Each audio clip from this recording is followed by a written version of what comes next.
can't give away what you don't have.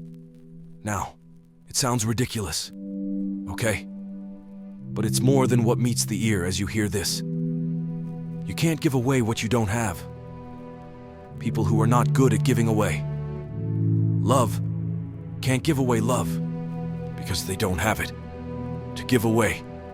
If I want to give you a dozen oranges, I can't give you those dozen oranges unless I go out and pick up 12 oranges someplace. Otherwise, all it is just empty rhetoric. And the same thing is true of virtually everything in your life.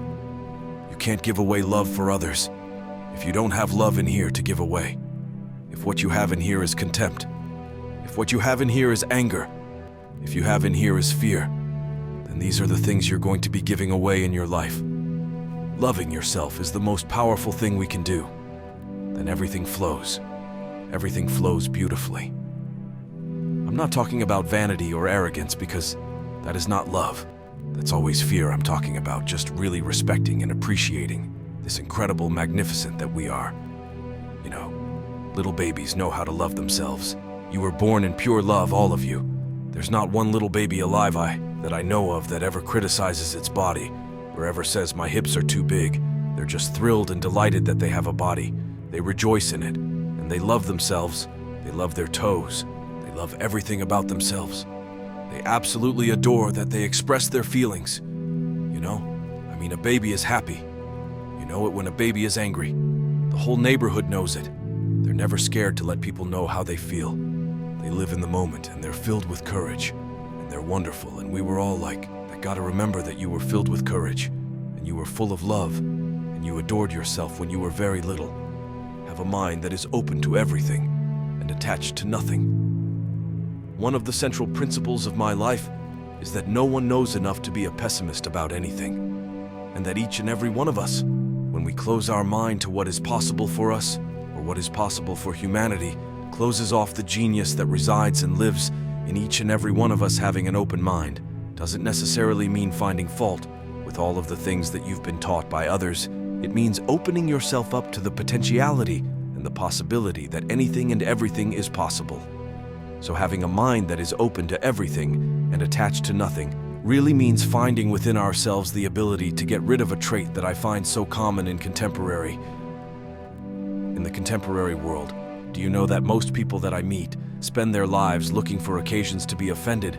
They actually are out there, hoping that they can find some reason to be offended. And there's no shortage of reasons. They're out there everywhere. The way this person dressed, of what the worst person said. They turn on the TV. They hear the news. They're offended by this. Someone used language that they didn't like. Someone doesn't share the same customs as you. And people all day long. In fact, if you keep track tomorrow, you will find probably 100 reasons that you can go around being offended. But a mind that is open to everything and attached to nothing is a mind that says, I'm never looking for anything to be offended by. You must find a way to serve. Martin Luther King said that not everybody can be famous, but everybody can be great because greatness is determined by service. Now we live in a world where everybody wants to be famous, and where we admire people for just being things. We think being known brings us value. The truth is all of that will fade in time. In 3 years, you won't be able to name the housewives of Atlanta. The real truth is that service and significant service, and the significance that you bring to your service is that which is lasting. So to be able to whatever your occupation or job or talent or gift is, our honorees today, getting doctoral degrees, apparently opposite fields, HIV and AIDS, and the spoken word, but what they have in common is service, using the spoken word in service to community in the world, using your knowledge and information about HIV and AIDS and medicine in service to the world. And if you look at all the most successful people in the world, whether they know it or not, they have that paradigm of service. Everybody's talking about Mark Zuckerberg, and I appeal service, Jay-Z rapping service through the word to people through song.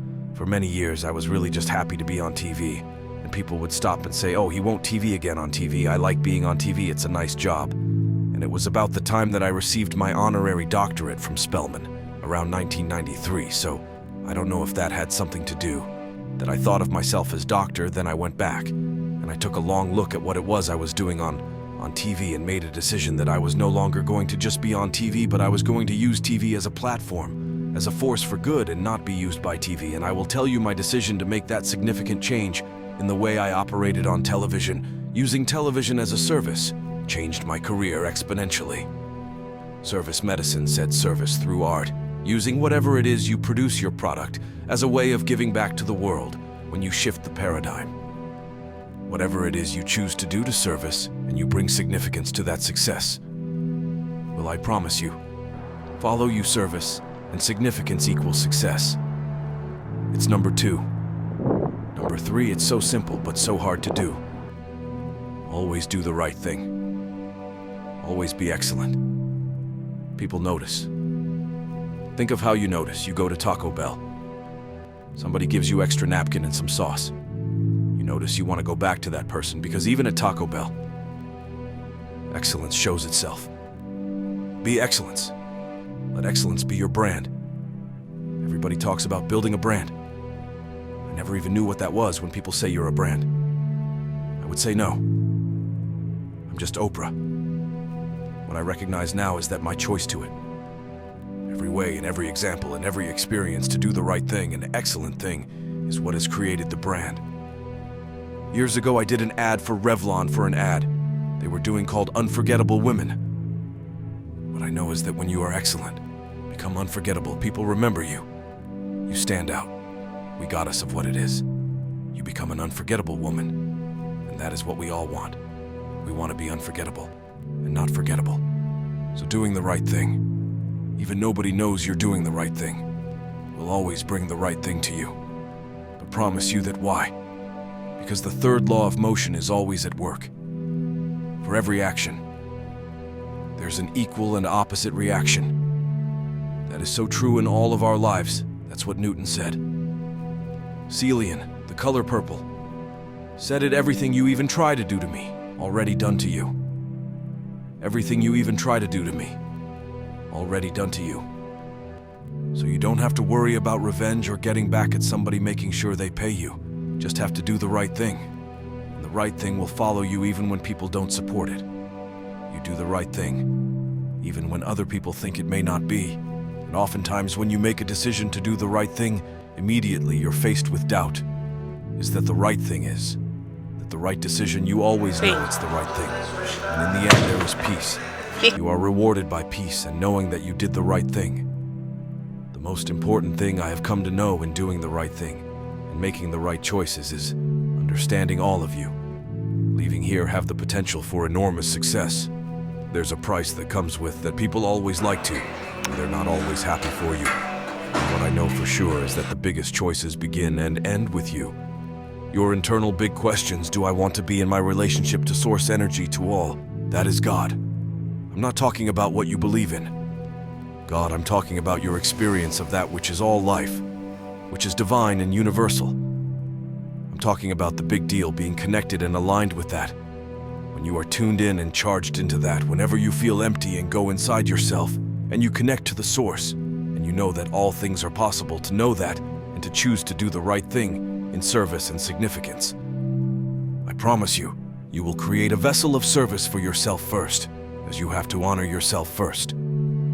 Give to yourself first. Way you will create a vessel for yourself, for your family. Your community indicated storm is passing through. Focusing on yourself can be incredibly challenging in a world filled with constant distractions and demands. It requires courage to prioritize your own needs, goals, and growth, even when faced with societal expectations or pressure from others.